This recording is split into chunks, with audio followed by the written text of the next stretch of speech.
করোনার সময় ৩ বছর সরকারি চাকরিতে আবেদন করার সুযোগ না পাওয়ায় আবারও চাকরির আবেদনের সুযোগ চেয়ে লাগাতার অবস্থান কর্মসূচি পালন করছেন চাকরি প্রত্যাশীরা।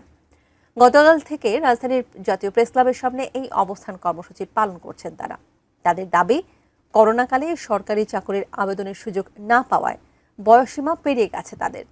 বিগত সরকারের সময়ে সরকারি চাকরিতে আবেদনের ক্ষেত্রে বয়স ৩৯ মাস ছাড় দেওয়ার সুযোগ থেকেও বঞ্চিত হয়েছেন তারা। বর্তমানে সরকারি চাকরির নতুন বয়সসীমা ৩২ বছরও অতিক্রম করেছেন।